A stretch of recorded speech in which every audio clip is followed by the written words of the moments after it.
I was just talking to the folks backstage that are going to be on the panel, talking about free markets and the supply side revolution.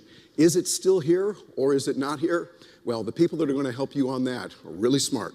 Get your pen and paper ready to go, or your note-taking device of choice ready to go, and join me in welcoming the moderator for this panel, Dan Mitchell from the Cato Institute.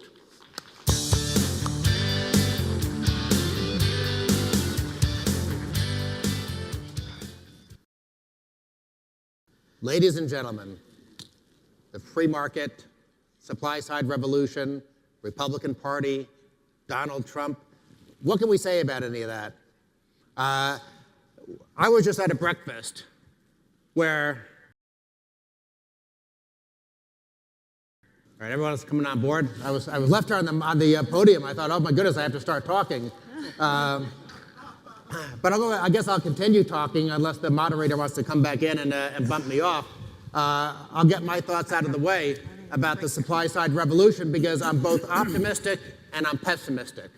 I'm optimistic in the sense that almost every single Republican agrees on the core principles of good tax policy, which are to lower tax rates, reduce double taxation, and get rid of the industrial policy and loopholes and all the complexity of our 75,000 actually page tax code. That's great that we have a lot of consensus about that. But here's the problem. We don't have consensus on exactly what. Some people support a flat tax, some people support a national sales tax, and when we're talking about several different ideas, not to mention all the other tax reform proposals out there, how do you fix those problems? How do you get unification? But then we have another problem. Well, we're never going to have good tax policy unless we get control of government spending. Because if government spending is growing 6% a year and the private economy is growing 3% a year, guess what? We're going to spend the rest of our life fighting tax increases. We're not going to have a chance to fight for lower taxes and tax reform. And then, the one final comment I have in my opening thoughts is the danger of a value-added tax. And I just raised this at breakfast. I love Rand Paul. I think Ted Cruz is great. But you know what? Both of them had value-added taxes in their tax reform plans when they were running for president. Now, I have a lot of faith that if Ted Cruz or Rand Paul were in the White House, a value-added tax would not wind up financing a giant explosion of the welfare state like we saw in Europe. But guess what?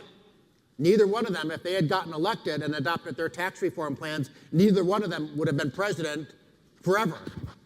And my concern is that at some point in 2032, when Chelsea Clinton becomes president, if we have a situation where you have both a national sales tax, value-added tax, and an income tax, then we would make the same mistake that Greece and Italy and France made. So there are some reasons for me to be optimistic. I think the average Republican understands the core principles of good tax policy. But boy, if we ever do a VAT, you might as well just move to New Zealand because America, I think, will no longer be the exceptional nation. And if we don't figure out how to control government spending, which means reform the entitlements, then our chances of doing something good on offense are very, very low. And I think the odds of us playing defense for the rest of our lives are very, very high. But okay, since I'm the moderator, now let's just go up and down the aisle. And everyone, if you want to just give say who you are. Some of you, of course, are so well known like Steve, but others of you, just say who you are and give a couple of minutes thoughts on what you think about the supply side revolution and the future of the country. So my name is Dan Johnson. I'm the executive director of the Tax Revolution Institute. And our goal, obviously, is to replace the tax code, to work our way up in a four-step strategy, starting with auditing the IRS. You'll notice we launched Audit the IRS campaign. You'll see the table out there. If we are going to have good tax policy, we have to have a good tax enforcer. So we need to audit the IRS so we know what's wrong with that agency, and then work our way up to reforming that agency. We then need to work into tax reform that can actually get us some wins, tax reform that can actually get us some success. All the great generals know that if you have an army without morale, your army is likely to be defeated on the battlefield. And right now in the tax reform war, we have an army without morale. Everywhere we go, we see that tax reform is considered close to impossible by most of the country. They want it. They say they want it, but they know that politicians have talked about tax reform for decades as the tax reform grows more and more egregious, and they know that politicians are not taking action to defend their economic liberties against an oppressive tax system. And so what we need in this country is we need hope. So the third step is local and state level tax reform. The third step is starting at an area where we can actually have a win, starting in an area where we can actually take theory, take the flat tax, take the fair tax from theory in America and make it reality. And the fourth step is to replace the federal tax code. I'm Dan Johnson with the Tax Revolution Institute. I'll be focusing on the revolution part of the supply side revolution. But before we go to the next speaker, real quickly, impeachment of the IRS director is an issue in the House of Representatives. Any thoughts on that? I would say that you cannot fix a broken system by just removing the top guy, although removing the top guy is a good way to teach the rest of them that no one is above the law, except Hillary Clinton.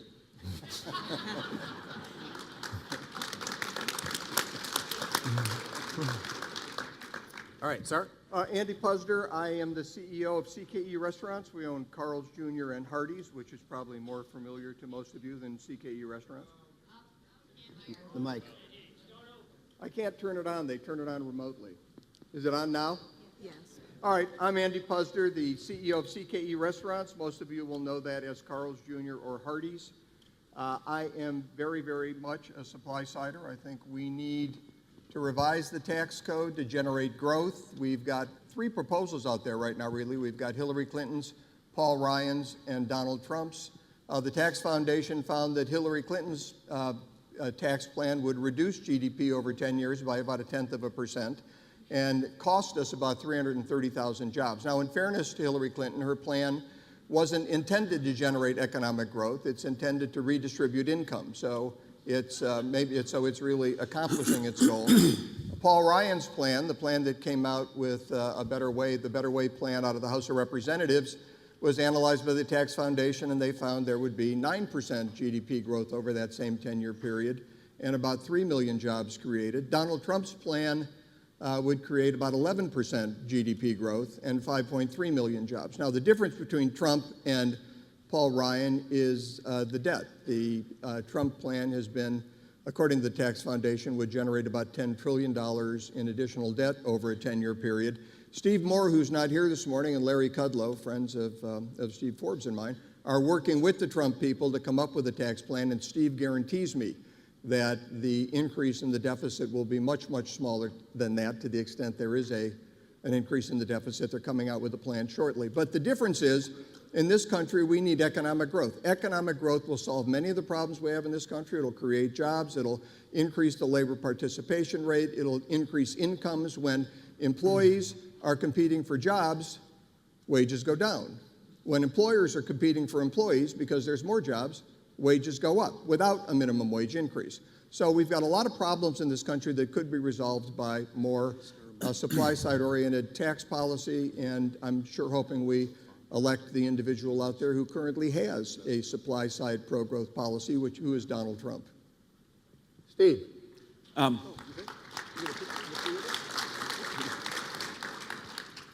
Yeah, well, Dan, you're right that to run for president now on the Republican side, you have to have a tax simplification plan. On the state level, you've seen the evidence is irrefutable that states that have lower tax rates, reducing tax burdens, are more dynamic than those that go in the opposite direction. Just look at New Jersey, Connecticut, and other high non-growth states, lousy states. And so the evidence is irrefutable. Overseas, countries that have been reducing tax rates like Sweden are showing signs of life.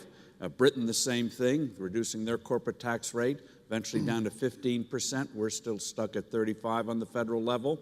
So the evidence is irrefutable.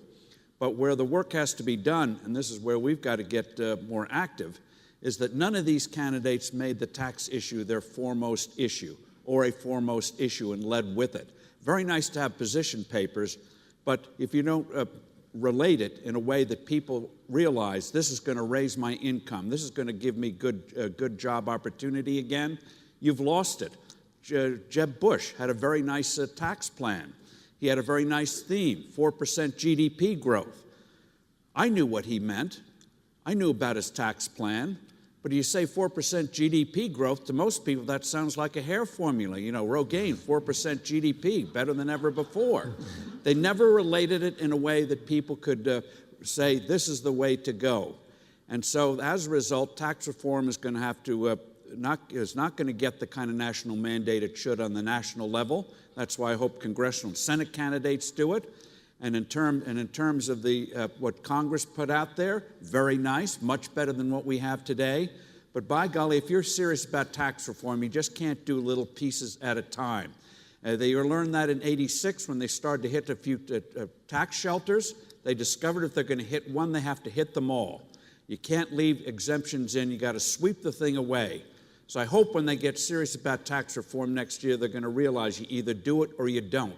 But we have to be there behind them, urging them, no more 997-page reform bills as the House Ways and Means Committee have. If you need 1,000 pages to simplify something, you're in bad shape.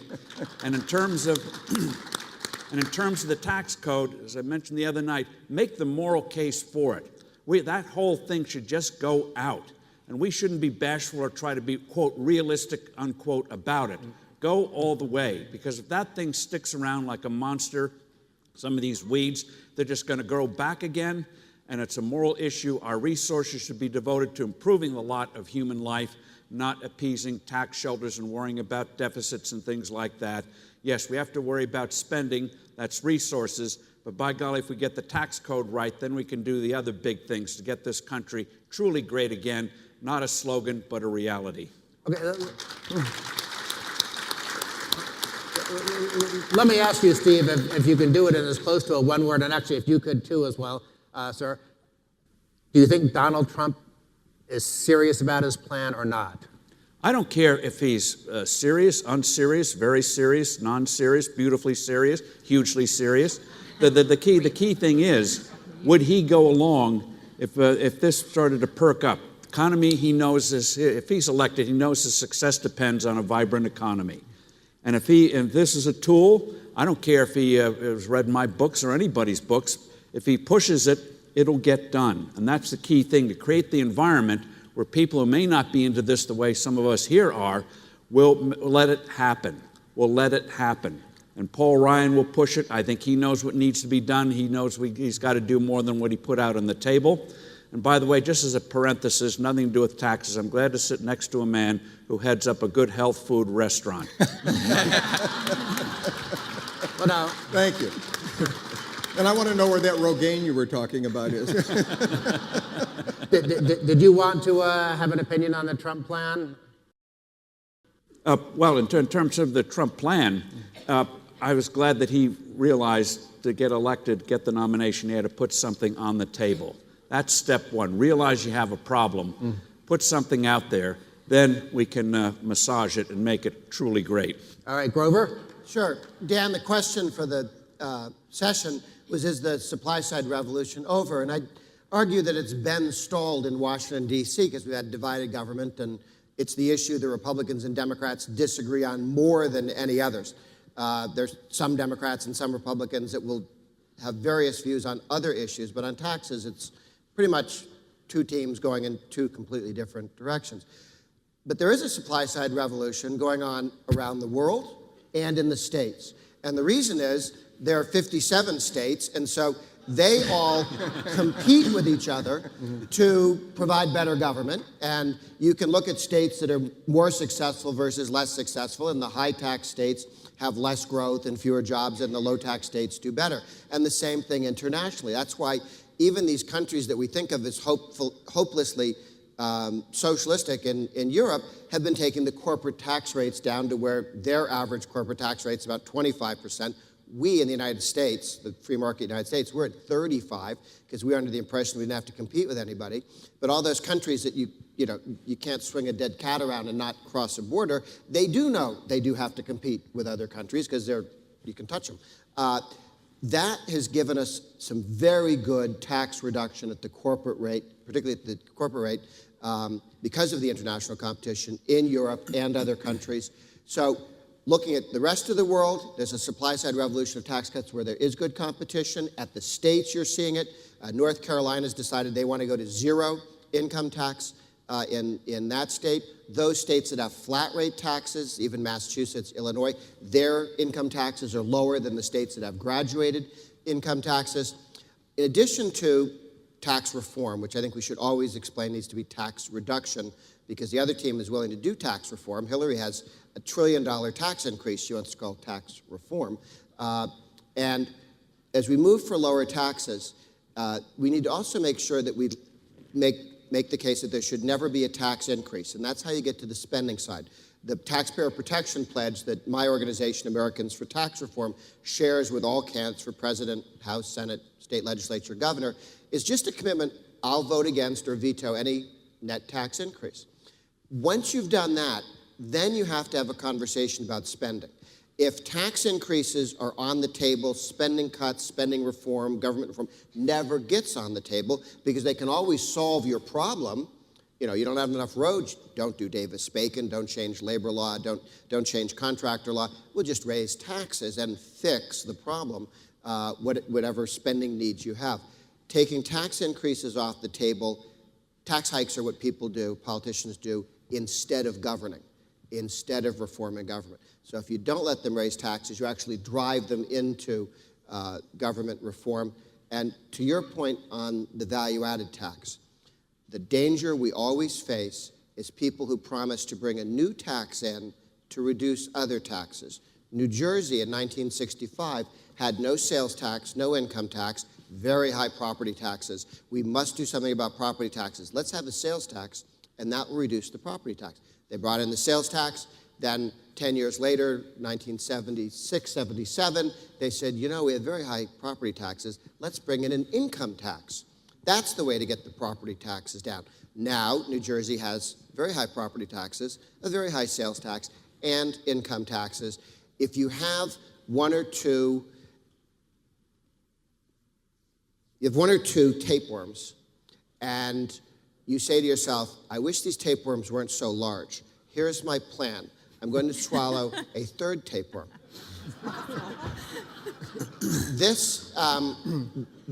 This is not likely to succeed, because tapeworms, like taxes, tend to grow. And you're better off with fewer tapeworms rather than thinking that more will make them teeny. And the same with taxes. Adding a VAT is like, you know, giving the government one more opportunity to take as much as they can from a different additional route.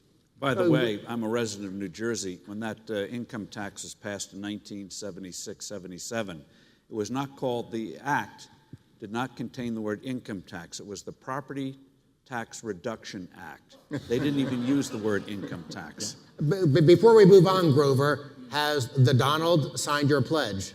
The Donald has not shared with me a signed pledge. Kerry Lewandowski, his former campaign manager, told me that they had it, they'd signed it, and they'd get it over to me. But as far as we're concerned, until we can share it with the American people, it hasn't happened. It is my hope that he will make that public. He may be doing it on his own time. But the answer right now is no, we do not have a public signed written commitment. He has stated in Time magazine and other places that he would oppose any and all tax hikes, which is helpful. But there's been a wonderful academic study that politicians promising not to raise taxes has zero impact on whether they won't raise taxes. But putting it in writing has a very strong effect, because for some reason they just know that if you put it in writing, it'll come back to haunt them in a way that saying it doesn't. So we have it verbally, we don't have it in writing. I hope we will be getting it in writing. Well, you need to do a Watergate-style burglary, break into his campaign office and get that pledge, because it is the ATR tax reform pledge. I can guarantee you, having worked in Washington for 30 years, Republicans would have done a lot more stupid things if Grover's pledge wasn't tying their hands somewhat. We have our cleanup hitter. Thank you. So end us on hopefully a positive note. Okay. I'm Jenny Beth Martin with Tea Party Patriots, and I'm going to talk about two different things. Instead of talking about the economic theory of it, I'm going to talk more about what I hear from activists around the country. And I believe that today marks my 28th state that I've visited since January, so I'm all over this country. The thing that I hear that I find very intriguing is we're talking about supply-side economics is when we ask people around the country, which do you think is more important, spending cuts or tax cuts? We hear from people who are about my age and a little bit older that they think tax cuts are more important. But people who are about my age and younger think spending cuts are more important. And I have no scientific theory on this at all, but it's my hypothesis that it's because people who are my age never voted for Ronald Reagan, and we were teenagers or younger or not even born, and we didn't see what happens when you actually have supply-side economics working the way that it happened in the 80s. And so for us, we just look at these massive problems and think the first thing, the easiest thing to do is just cut spending rather than cutting taxes so you grow the economy so that you make the economic pie bigger. So I think that it's important for us as activists, and you all are because you're here this morning very early learning about supply-side economics, to make sure that we explain how it can grow the economy and that we are holding the elected officials and the congressmen and senators accountable so we can create a national mandate just like Steve Forbes mentioned. And then one more thing, the Irs Commissioner. For those of you who are not aware, groups with Tea Party and Patriots in their name, like Tea Party Patriots, the organization I'm involved with, were targeted by the IRS, and we've yet to have accountability. The current IRS commissioner was brought in to clean up the IRS and to restore the faith in the IRS so that the American people would not feel that this awful agency would be used to target us for when we disagree with them. And so far that hasn't happened. He appears to have lied before Congress, and he allowed evidence of the targeting to be destroyed. We think he needs to be impeached, and this week we have seen that the House Freedom Caucus is working on a privilege motion so that they can bring the impeachment to the floor. The only way that's going to happen is if we go in the next 7 weeks while they're on vacation and talk to all of our congressmen to let them know we think that John Koskinen must be impeached. They've got to hear it from us the same way they heard from us to remove Speaker Boehner. So go to impeachjohn.com to learn more about what we're doing on that. And I can't help but emphasize this. It is disgusting that in a supposed democracy that you have the most powerful agency of the federal government interfering with the political process and putting its thumb on the scale by giving negative treatment to people on a certain side of an issue. And you know, maybe the IRS director is a nice neighbor who's kind to stray dogs and things like that, but it's not just that they were trying to manipulate the political process and influence the political process, but things like IRS regulations on Obamacare that explicitly overturned what the law said. I mean, the politicization of the bureaucracy, I think, is a really, really dangerous thing in the long run if you believe that the rule of law is important for a country. Let me ask a question for all of you, and whoever wants to jump on this, because Grover mentioned the fact that we now have the highest corporate tax rate in the industrialized world, and by some measures, the highest corporate tax rate in the entire world. There is tax competition elsewhere in the world, but I guess, Grover, you made the point that we don't think we have to compete. And I guess I'd be curious what the panel thinks, and especially for those of you who have been involved in business, what is the real-world impact of America having a tax code that is less friendly than some of our competitors? Well, it encourages people to invest other places. It makes it difficult because we have a worldwide tax system instead of territorial tax system. When somebody wants to bring money back to the United States, you'd think we'd go, great, that's wonderful, bring that money back and invest it here. We actually tax it a second time in addition to whatever France or Germany or England did to it in the first place. It's very damaging to us, and it makes a company, an American company bought by, if you do a lot of international trade, bought by a country in a lower tax rate nation, significantly more valuable just by moving ownership out of the United States. We do this to ourselves. I get a little tired of politicians who blame foreigners for our international trade problems when our EPA shoots us in the foot, and IRS shoots us in the foot, and our corporate tax shoots us in the foot, and then they want to argue and our trial lawyer system makes it difficult to compete. And then we say it's the Chinese fault. They didn't do that to us. I've actually been reminded by our MC that we're not paying enough attention to the clock. And so, Grover, you got the only answer to that, but it was a good one. Turning it over to you. All right, thank you. Round of applause for him. Thank you. Thank you. And we have our next guest coming on, so thank you very much for joining us.